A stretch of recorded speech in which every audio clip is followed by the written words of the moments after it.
Quite a feat it is. If you're as much of a hard worker as I've heard, maybe you'll find a way to restore something we've lost to an actual vagabond.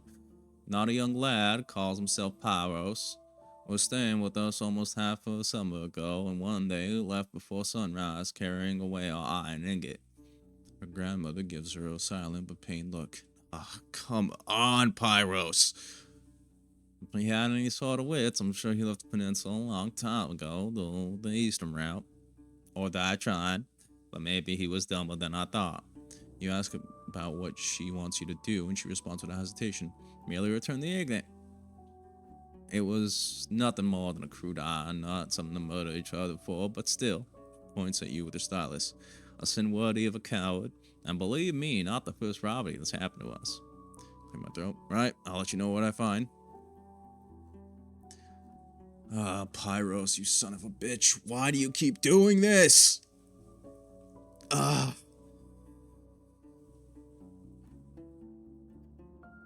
Ugh. Little thief. He's lucky I need him on that high island expedition. I just had to wring his little neck.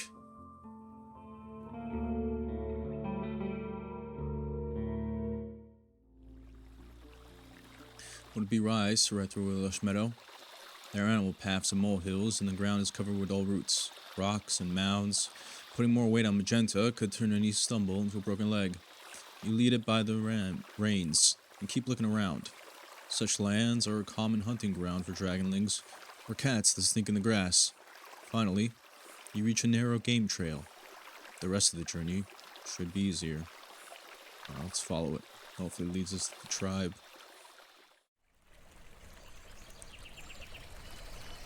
The trail turns into a wider path and leads you to a rocky hill. Magenta quenches his thirst, so you fill up your water skin. The trees by the road still bear signs of past trimming, giving shadow to old herbal patches now overgrown. The vegetables were dug out by rabbits, and the apples on the ground are already rotten. You glance at the cave's entrance and let out a sigh at the sight of bones. You can hardly squeeze inside. Fortunately, the path forward is clear. I don't need to clean myself. You prepare a torch, the rope, your gloves. You can't get too far away without putting Magenta in danger, so you don't take any food. But I need to check if I can get inside with my gambeson on. You should be able to squeeze in. A ghastly screech cuts the air. You step back, dropping a part of your equipment. Creature's running at you. Okay, grab my axe. The monster looks like a furless, gray, wrinkled human with stunningly long arms. Ugh. You see its bones as if the skin hardly contains the guts. In the blink of an eye, it squeezes through the entrance, bending in ways that seem impossible to you. Disturb the lair of a corpse eater. I focus on dodging its charge. I jump away and take a wide swing. I need to cut deeply, doesn't matter where. Finish it off with a single cut, hold my position and aim it ahead.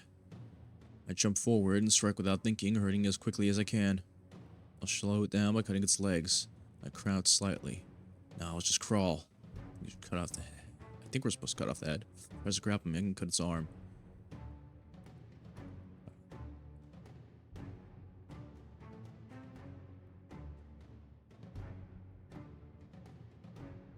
Oh, that's with force?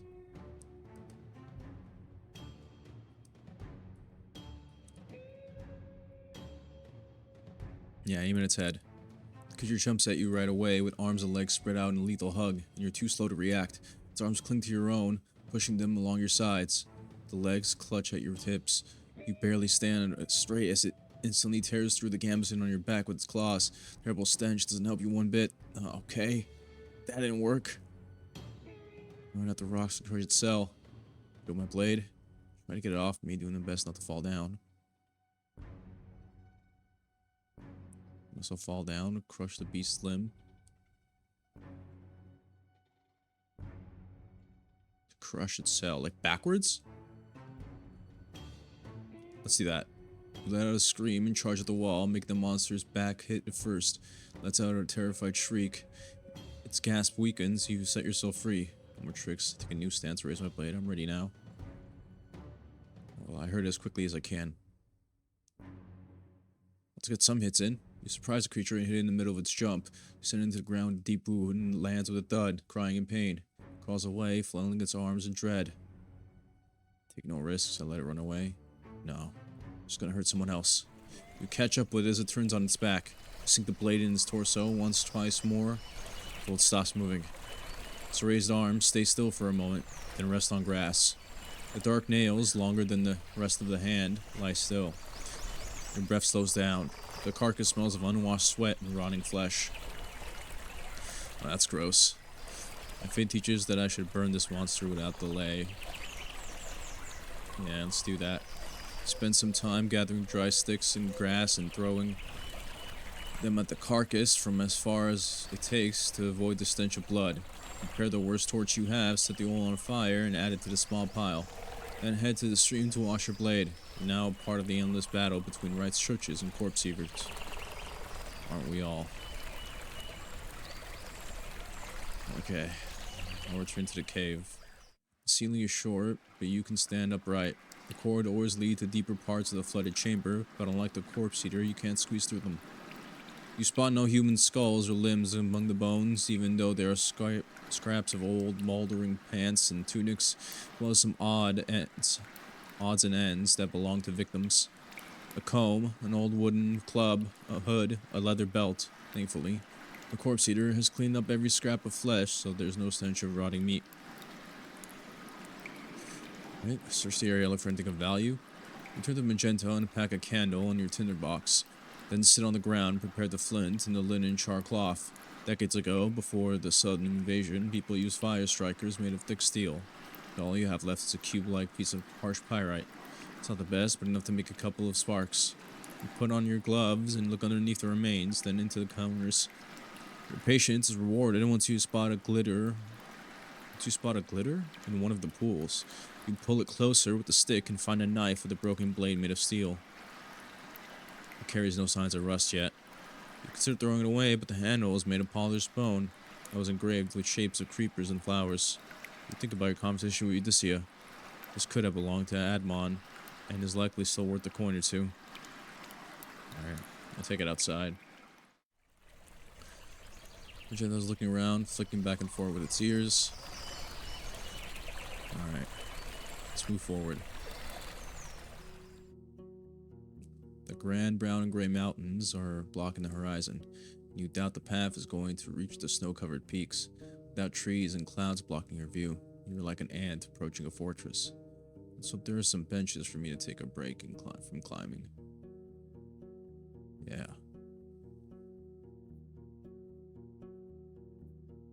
The unbodied keeper of the garden standing still, with a dark cloak on their shoulders and an eyeless face observing the woodlands. Their club, more than 3 times as tall as you are, is made of a single piece of rock. Could squash you by simply collapsing, without anyone's will. A set of stairs leads into a convenient corridor-like ravine. The gentle wind carries no shouts or scents of blood. First, the statue. The statue's face has no features, and the shell ends with the neck, revealing the dark space instead of a torso. Oh, that's why it's like missing. You lean closer and notice the coarseness of black and gray gritstone and how bitten by time it is. Both the figure and the socle are stained with white guano. Still, it's extraordinary work. The weight of the giant doesn't rest on its club, but rather on the boots, which are cleverly attached to the cloak. Sooner or later, something will break, most likely the arms. Without them, the statue won't hold its stance. Let's see if it reacts to my actions. I mean, I doubt it's a moving statue, but just in case. Talk. Introduce yourself and try to have a chat with the statue. It remains the same. Okay. Rub. Touch. Stone is cold. Alright, well, it's not alive. Don't know why it would be.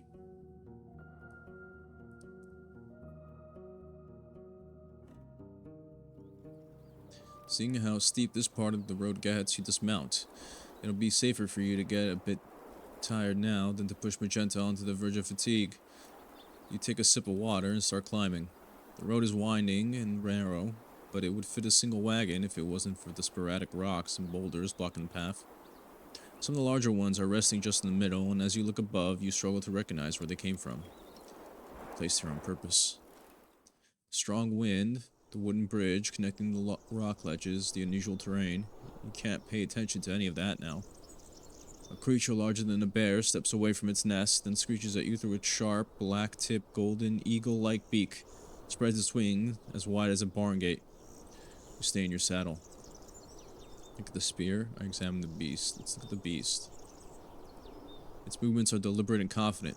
It makes a tiger-like leap, then stands still like a statue, while the brown, white, and yellow feathers covering the front half of its shell are still dancing with the wind.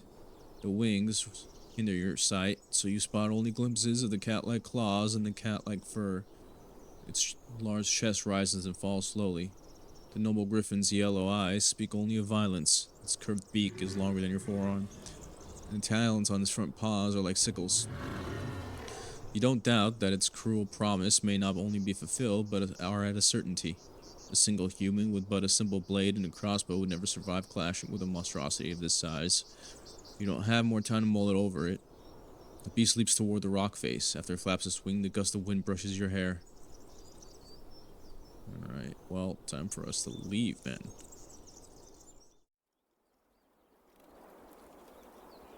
The winds, cold sweat, and altitude make you want to simultaneously take off your cloak and put on heavier clothes. At least Magenta doesn't seem to care. You take deeper breaths. The path ahead seems gentler. There are no more trees, and you're surrounded by grasses, pebbles, sporadic bushes. You look down at the herds gathering around the stream, the rustling leaves and the birds, large and small, flying above the forests of the peninsula. From here, everything seems calm, but most people will never catch such a view. It's an illusion. These trees hide blood, blades, and claws. There's nothing peaceful about them. I wish I could see all of this from the peak of the mountain. Just getting there now won't be as difficult. I mean, it is just an illusion. These trees do hide blood, blades, and claws. A loud screech reaches you from a half, where at the top of a crag you see a massive saurian standing on 4 limbs. It's displaying proudly its dark green skin with a bit brighter stomach and orange stripes on its legs and eyebrows, as well as the tail, which is swinging left and right. The size of the monster makes you stop, but before you turn around, you realize there's a short woman sitting on its back. What? Dressed in a Ren Gabinson and an iron helmet with green pants that blend in with her mount. You can't see the details of her hair, but she's not attacking you just yet. Resting the blunt edge of her spear on the ground, her other hand holds the reins, attached to a bridle, put on the monster's head, cramping its wide mouth. She raises her weapon in a greeting and speaks in a language that you've only heard used among the elders raised in distant villages. The old speech is almost forgotten outside of the most remote pagan tribes. All I have left is a city tongue. I can't understand you! She stays still for a few breaths, then uses sounds that she's clearly not used to saying out loud. You lost! During the following minute, you both try to get used to each other's speech, though sometimes you can't find any common ground depending on the combination of the city tongue and gestures. You explain that you're heading to the village at the end of this path, and she's asked if you have a message for the chief of the shaman. Say it to me! I need to speak with them myself. I'm the local Roadwarden. Even though she doesn't give any clear command to her mount, it takes a few steps forward, moving without needing to speed up quickly. After a confident leap, the beast lands on the crag right above you, allowing the warrior to look at you closely. Roadwarden, she says in the city tongue. Like a stereon to city folk. You nod. What do Roadwardens do, really? I protect travelers and help settlements. Will she even understand me? Looking back at my last few days, I think I'm meant to do pretty much everything. The city of Favlavin pays me for making the roads safer. I show her my blade. I'm meant to patrol my roads, but that involves a lot of bloodshed. You know, it's better not to pick a fight with them. Just a fancy way of calling a rider for hire, like a messenger and an adventurer in one.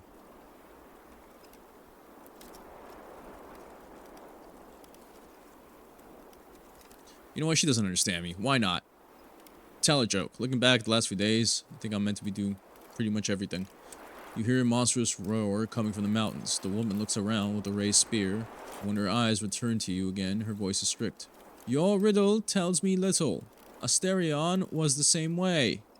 She pulls the reins and makes the Saurian turn around, then leaps away, up the path, staying on top of the crags. Something's happening, Te, she shouts from a distance. Girl's not safe. Come, we'll speak in the village. I tell Magenta to keep up with the beast. So Asterion was here, huh? We ride through the corridor of rock faces led by the jumping Saurian. The woman in a helmet blows a large horn, longer and thinner than a ram's, with enough power to cause an avalanche. Once you reach the massive wooden gate blocking the path, it's already open. The few people you've seen so far are well equipped, wearing heavy jackets, shields, and steel weapons, though some of them seem a bit old. Your surroundings get more spacious, with small garden patches and stone sheds spread on both sides of the path. Riding by the onlookers, you enter a trot, then a walk. The locals pay as much attention to you as your mount, commenting on your appearance in the old speech.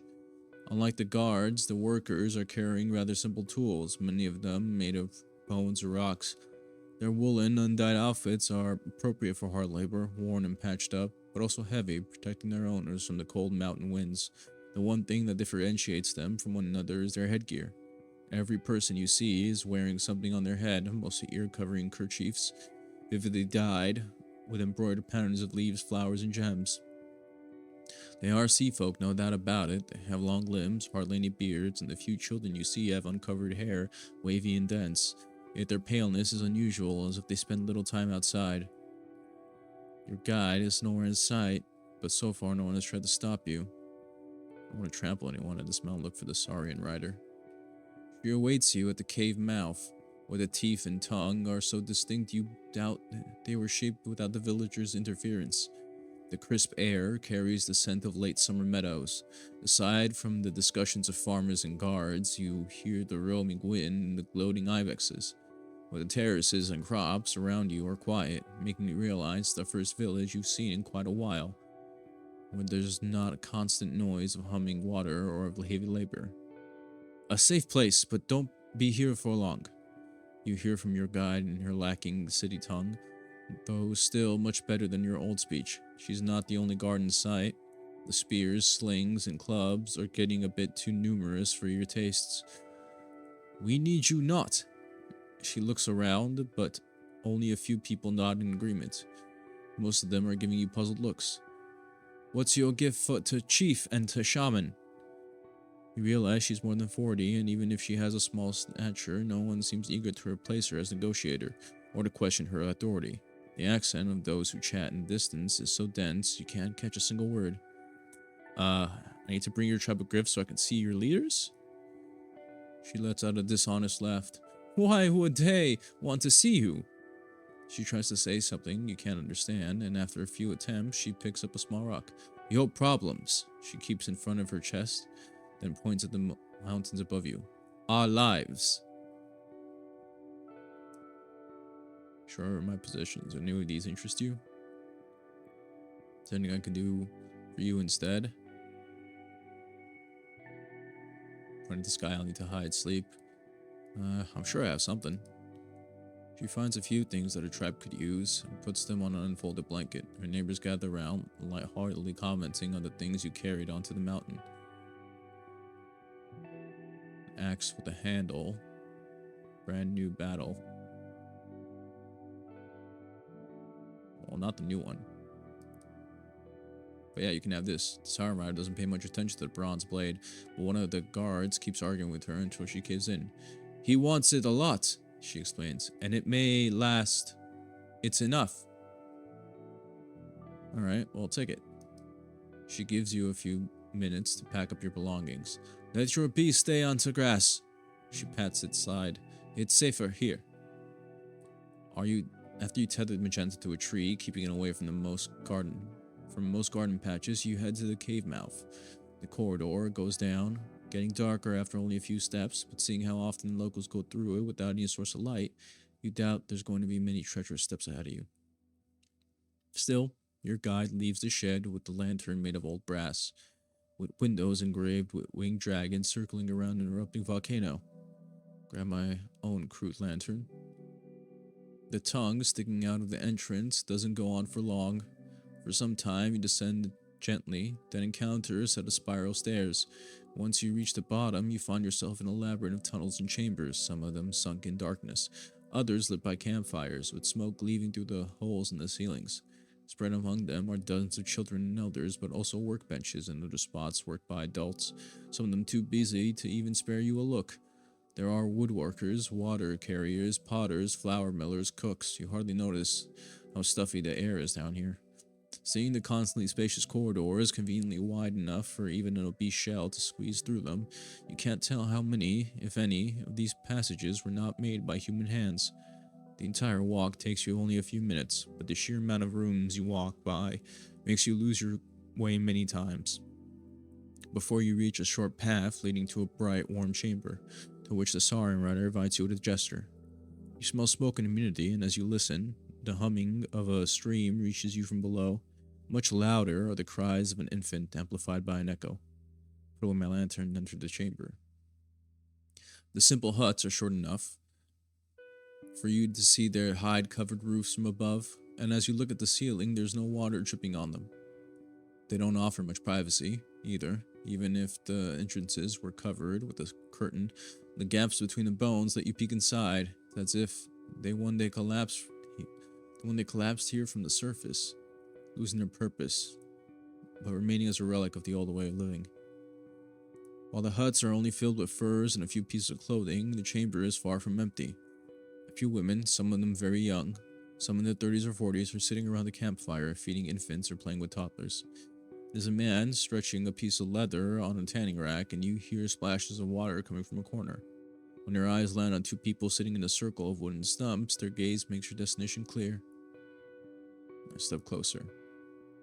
They are sitting a few steps away from one another. As you're invited to sit down, three of you form a triangle.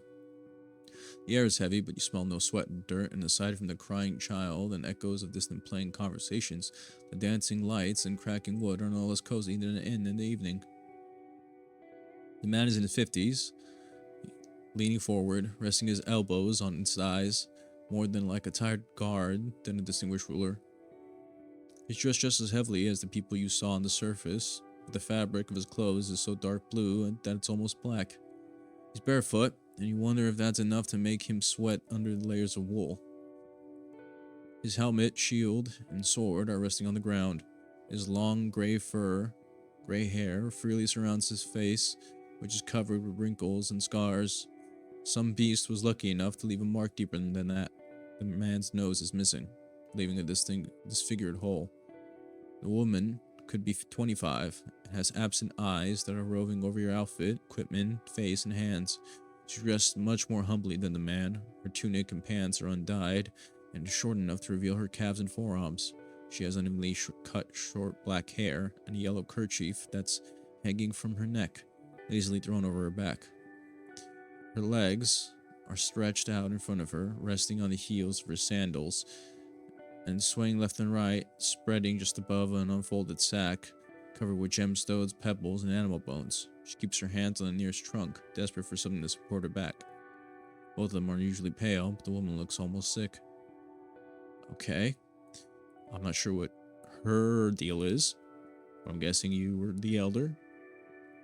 I introduced myself. We've heard at you know not of our tongue, starts the elder with a firm look.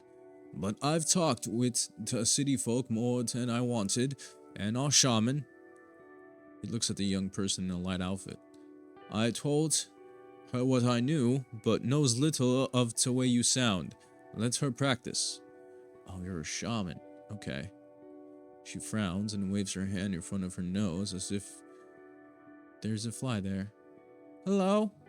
Her voice is both delicate and annoyed. Shaman Guyane. She struggles to utter. The man stares at you, speaking more confidently and with a greater familiarity of the sounds he uses. And I'm Cephas, the chief of the tribe of the Green Mountain. Your gift bought you our time, but we've busy lives. Try to get used to their dialect. Who sends you, Leto? I speak softly. No one. As a Roadwarden, want to be sure you don't need my help. My curiosity. I looked them in the eyes. I represent the interests of the city of Havlavin, as well as its merchants guild. Let's not do that.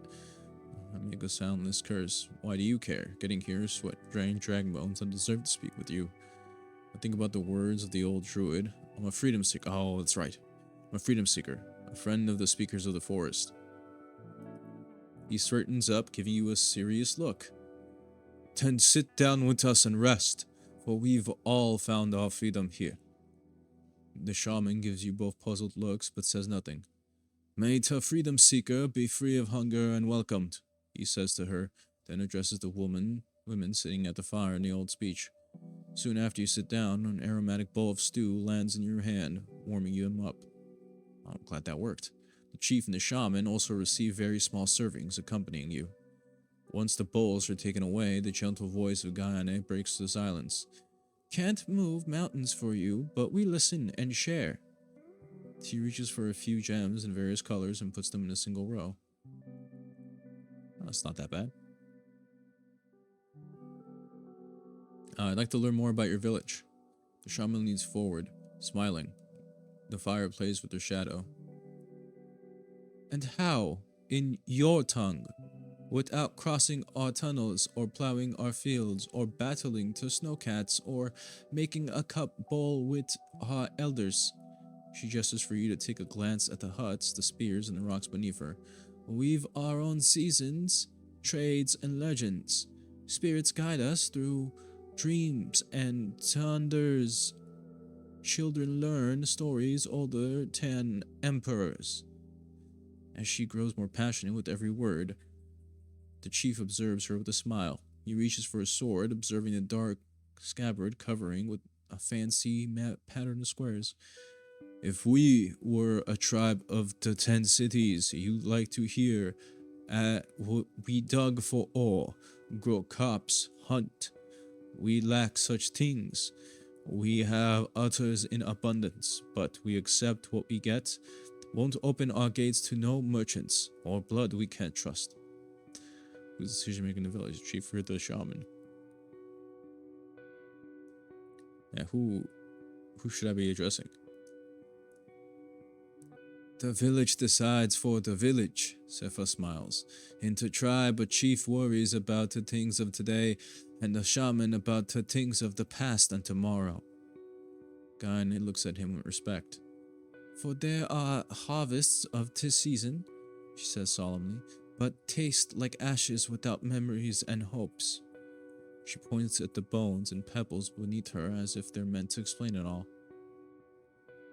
I think I get it. The present isn't tasty without knowledge? Something in that ballpark. A quiet tune plays from the opposite end of the chamber in an attempt to calm a crying child. Well, I'm trying to find Asterion. He was here, and a few times. With every word, Cephas' voice gets quieter, as if he's not sure how to continue. We helped him, for he gave us a grand promise and a sign of his trustworthiness. Brought back a soul thought to be lost in the woods, but it's been almost a season since we saw him. Yeah, it's probably because he's on High Island. What kind of person is Asterion? A shell lost on its path to nowhere. Gayane stares into your eyes. A soul torn by its dreams, a word spoken to no one. She frowns but doesn't add anything. I don't know what that means. Sorry, you're not outside. You belong to Asterion, am I right? That's correct. Cephas' approving eyes contrast with the threatening look of his nose, and his voice is warm. Where he was heading, there was no place for a beast that doesn't swim well, so he asked us to look after it. And also, he was afraid of the unicorns. Unicorns on High Island, got it. If you mention that you doubt having fewer teeth would help someone deal with such a monster, Guyane chuckles, then bites her lower lip, showing her unusually long canines. You'd like to cut the skin of a spirit of havoc. City folk think the unicorns are but a battering ram, yet they are their own soul carriers, led by judgment, not anger. They eat grass and shoots, not flesh, and when not with calves, listen to kind tales and prayers. The chief nods. It was wise of him to not take with him a bloodthirsty saurian. It won't learn when to bow, for it trusts only its own muscles and fear. Okay.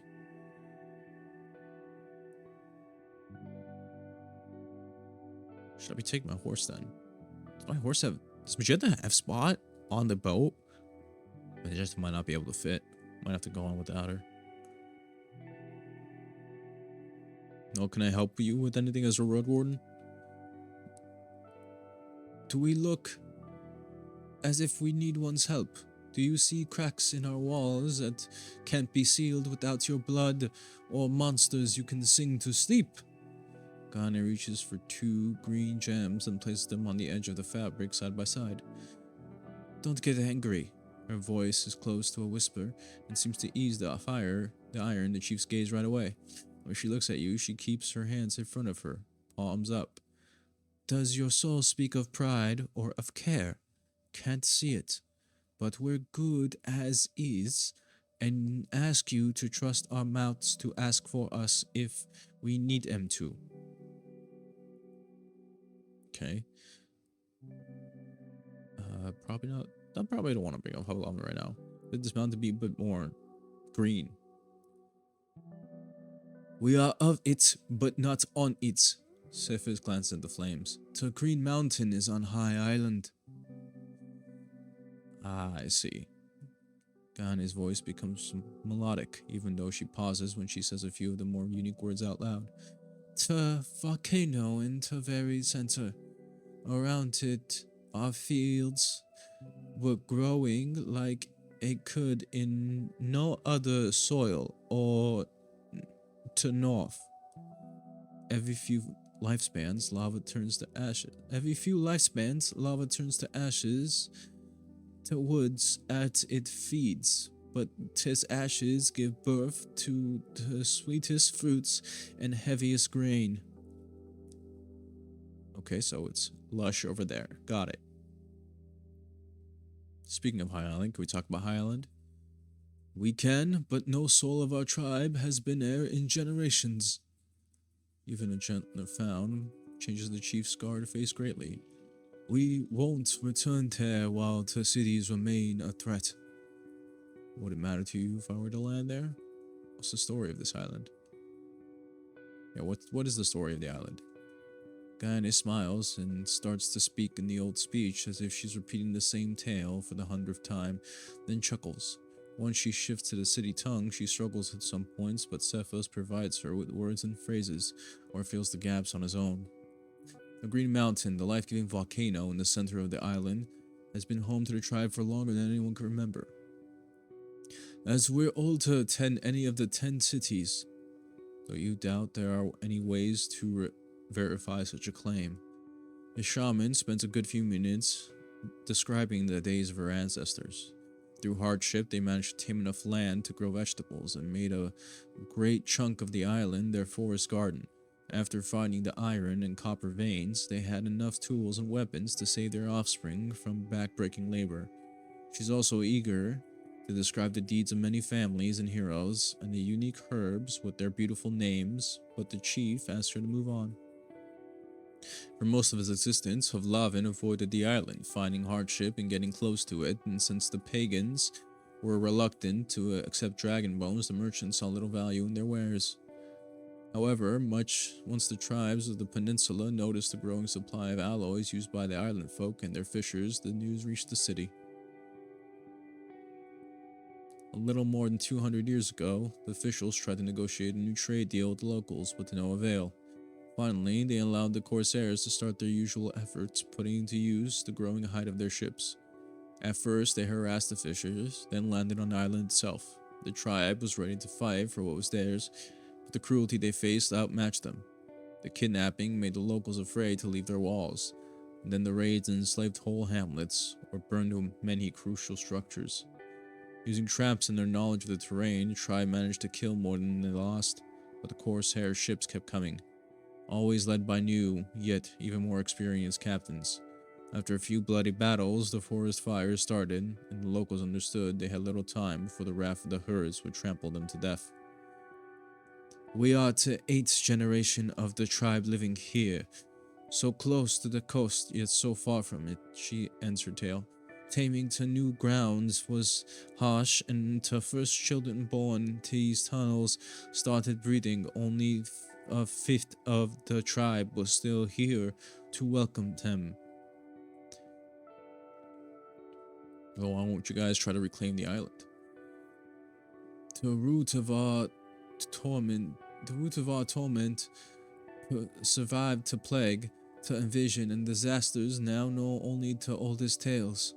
Guyana grabs a few small bones from the fabric beneath her and starts to roll them between the palms of her hands. We have no strength to fight it, no hope to defeat it, but we can wait in humbleness and hope the spirits will turn their face away once our enemies come to him for help. Cephas rests a hand on his side. Returning would anger the herds and cost us dearly. Yet after 1-2 generations, once our walls and children grow strong, looks at an infant being fed by the fire. The Corsairs will once again bring torches and chains, for a right always to murder freely. He utters the soul carrier's name with disgust. Leading our tribe to our homeland is the dream of every chief and every shaman, but it's a dream of the prideful. Would it matter to you if I were to land there? The chief answers slowly with a night-cold voice. We'll cut any limb at so much as touches our homeland. Then trust me enough to tell me how to reach the island. Well, that's not good. Why don't you want anyone to land there? What good could it bring us? The chief leans back as if there's nothing to talk about. After a few breaths, the shaman chips in. We'll enter the island like a traveler returning to a bed. Eyes of the city folk see not our homeland, but a failed search for iron. Eyes of the other tribes see our lost treasure, not as our soil, sky, and rains, but only as belongings to grab and sell. Our friends help us keep an eye on the island, and if anyone breaks our rule, we'll be ready to swim there and stop at greed. But it's no longer a home to any human soul. And I'm guessing the island is dangerous. Cephas shrugs. As dangerous as the wildest woods and hills. Its roads are no more, and spiders and ape men now live in our houses. Tough city folk who tried to take our land may still be there, walking shells without souls, but after so much time, they likely went after blood on the mainland. That's assuming if they could swim or drive a boat. That's everything I want to ask about. So what do you guys think of Havlavin? We don't. Cephas's voice is cold. When Guyana chips in, she hands you a soft, though heavy pouch. Inside, you find a collection of dozens of red crystals, each one smaller than a game die. The city's Corsairs pillaged our homeland for years, saying it would stop once we agreed to pay yearly tribute. They murdered us and torched our harbors and crops, for we held the island before him and prayed to different spirits. You return the pouch and ask what's the meaning behind it. The shamans of old made a womb with a tomb with one rock for every soul lost to the 10 cities. I brought them here to help us remember. That's dark. Okay. Old Pagos, the village on the opposite side, was attacked by a plague. You probably should know this. Cephos glances at the puzzled shaman and says a word in the old speech, causing her to gasp and switch the positions of a few bones, then looks at you. Terrible, but we can do nothing. They have to endure it, and will not risk breathing the air. Kayane nods in agreement, even though there's a sadness to her voice. Souls and tribes come and go, but the woods abide. For 10 years now, we have let the lowlanders keep to themselves. Oh, I'm not asking you guys to do anything. They're safe now. I just thought you should know, in case, I don't know, you get symptoms. Right, the worlds are dangerous. You have any useful equipment to sell? The chief scoffs. Why do you have something we may want? We don't have dragon bones, don't trade, and we need what we have. We have, the shaman chips in, but then pauses, frowning. She says something in the old speech, and Cephas nods. You mean horns, he says, then looks at you again. We could barter for it. Our guards and scouts use the horns on many beasts, but there's one type we don't use anymore. To Warhorn, Kane adds ominously, roars like a dragon. The chief smirks. That's right. Most beasts flee when they hear it, but can't show you how it sounds here. We'd go deaf. Oh, fair enough. Can I at least see it? Okay. It imitates the roars of an enormous creature. Barter. Look at the horn, thinking of the things you could have offered to the tribe. Cask of cider? Since cider is a known word in the tribe, you describe it as sweet apple beer, and warn them that it won't stay fresh for long. We could open it after the harvest, says Chief, and the shaman smiles in agreement. Someone young may get inspired. Sure, knock yourself out. You can see it outside. Finishing the transaction takes a good few minutes since you have to get to Magenta, show Cephas what you have. Gaina refused to join you, then return to the cave. Once the Saurian rider takes your gift, the other locals discuss their new positions enthusiastically. I wonder, is it true that you still maintain the old orchard at the heart of the woods? I know the place. The chief glances at the surprised shaman and scowls at you like a kid caught in the act.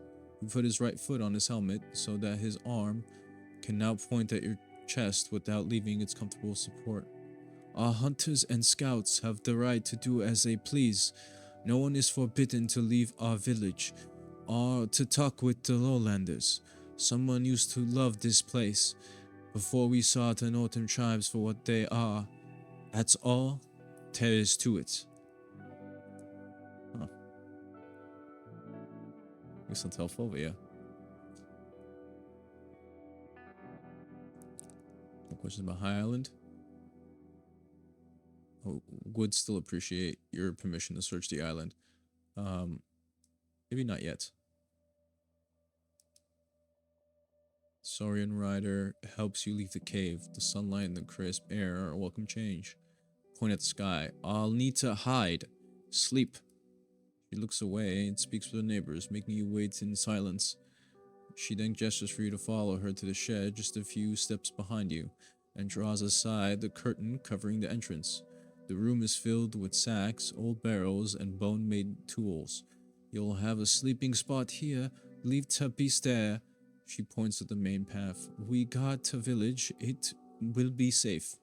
Soon after, a few of the farmers bring a pile of furs, placing them in the corner. Move and tear when you go to sleep. Your guide points at the center of the room. Okay. Well, I don't want to push them to ask them permission to search the place. So what I'll probably do is just wait until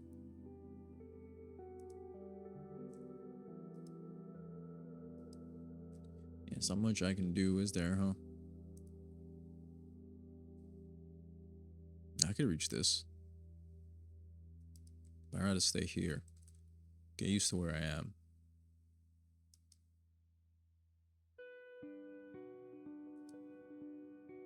We've offered a wizened pelt to cover the cold rocks, but you'll be often disturbed by people patrolling the territory and the echoes of roaring beasts. With Syrian's cloak, you could ignore some of these issues.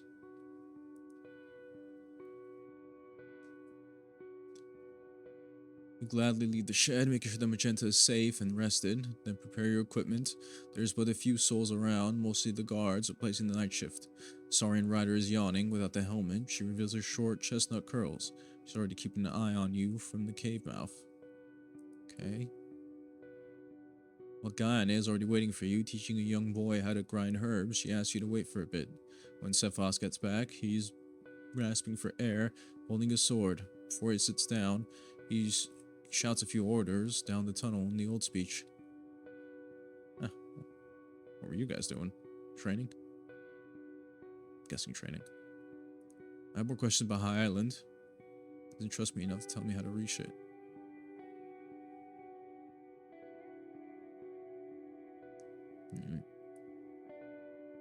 Tell me how to reach the island. It looks like the only thing I can offer is a brand new axe.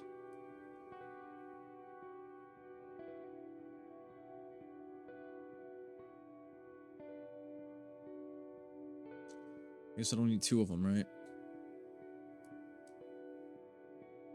I'd like to offer you a gift as a sign of my goodwill.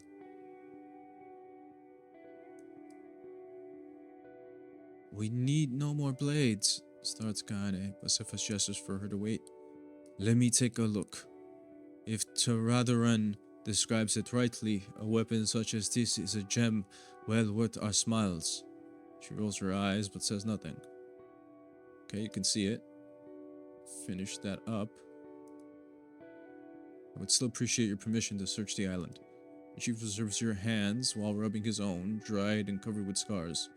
You want it to turn into a pyre for Roadwardens. The shaman's quiet voice is like a touch of dew. If you land here, bring us Asterion, or your own tail, Leto, or will not forgive you. Her tone carries no question nor request. Is there something that can help me explore the island? To second generation, lived on the island, knew it would one day forget its homeland. Gane pauses, observing a young woman, adding wood to the fire. A built-to statue of a spirit had protected us from the flames of the Green Mountain, the sleeping giant. I still hold the key to the island. The key, you repeat, and Cephas tilts his head. A map, I'd say. Okay, well, I have time now. Teach me what I need to know about the statue. Stand in front of it, bow your head, Gane, with the tone of a grandmother instructing a child to say thank you. Say these words at least 10 times. She utters words in the old speech for a while, then gives you a warm smile. Oh, to spirits and to giant fathers, be with our paths and not in the sun to others. Tonight is here and we are but a shadow. To gems are falling into grass, to ape sounds of our mouths are weak and short. We come from a flame and vanish into fog, and we taste life to last breath. You then spend a good couple minutes repeating the words in her thick accent, not always knowing when one of them ends and another begins. But the longer you repeat the prayer, the easier it is for you to get into the rhythm and notice that the words are more of a poem than a speech. Finally, the chief and the shaman move on to the shining lights, or the statue reveal. To great green light into center of the green mountain, and to great blue one next to it, to home of the tribe. Cephas explains. To other mock buildings, to dim one were lost even before the days of the courses. We banded to brighter ones only 8 generations ago. To blue light stands for hamlet, white camps and dolmens, yellow watchtowers. To orange, he pauses, are different as they mean the layers of the greatest beast. After a few more minutes of making sure you've memorized everything, you need a momentary break because the heavy air is getting you a headache. Okay, hold on. Blue lights.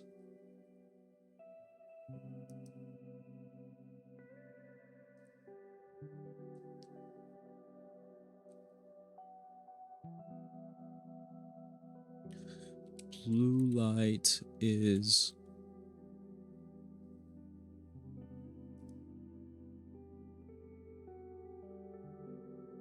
hamlets. White is for camps and dolmens.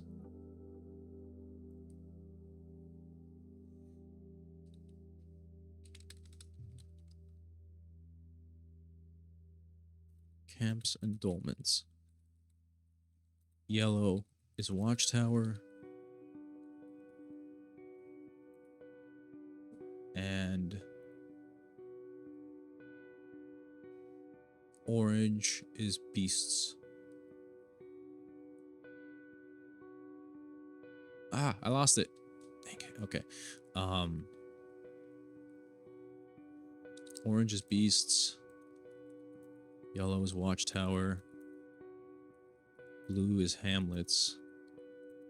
White, I think, is dolmen and camps. Yes, okay. That's everything I want to ask about. Stand up. I guess we leave to the giant statue.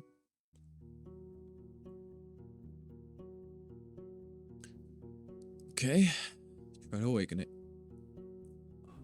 Bow. It doesn't bow back. Well, okay.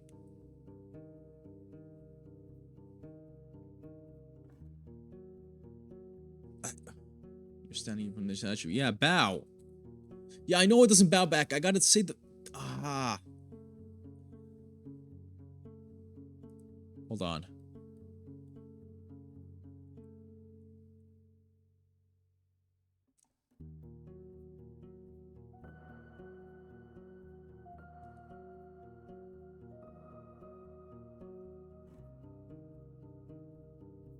Oh, kneel.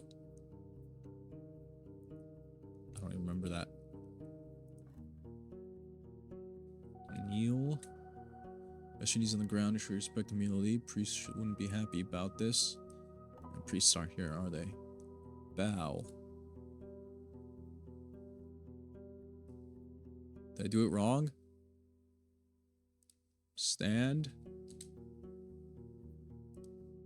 Kneel.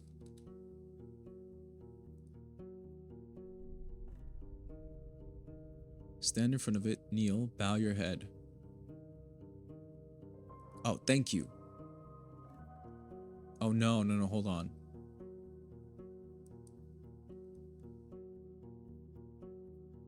She said it in a tone that's instructing a child how to say thank you. Bow your head. Say these words at least 10 times.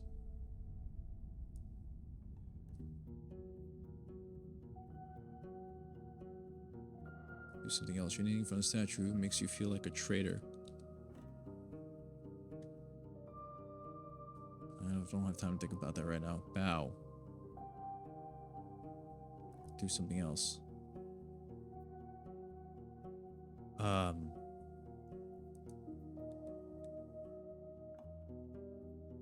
have to say the whole thing. Damn it. Okay. Say these words at least 10 times. She utters in the old speech for a while. That gives you a warm smile. Oh, the spirits and the giant fathers. Oh. I can't write that. Oh, the spirits and the giant fathers. Yeah, I thought not. How do I say this?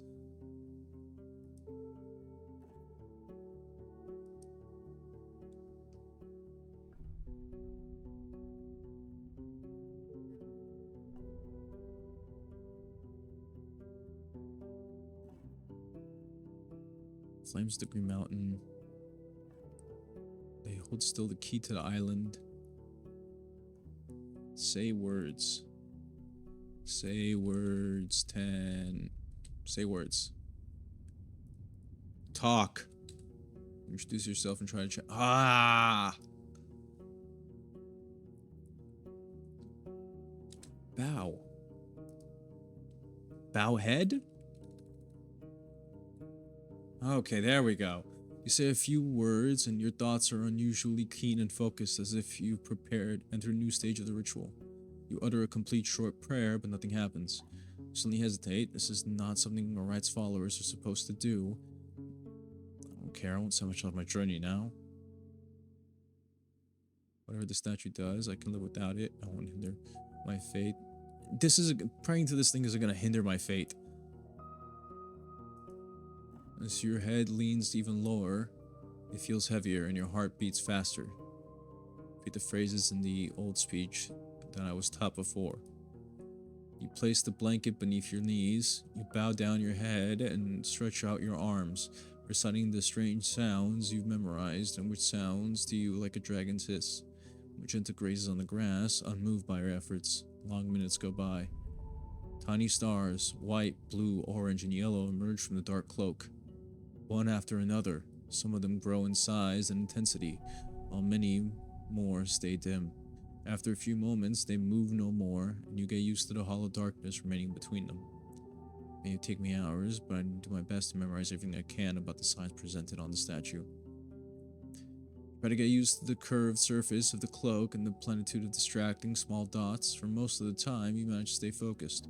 After less than an hour, you manage to spell out the positions and colors of the larger dots from memory. Then, again and again, step away, convinced you've got this. That took a while. At least I've got a map. Now all that's left is just to get ready to make that trip.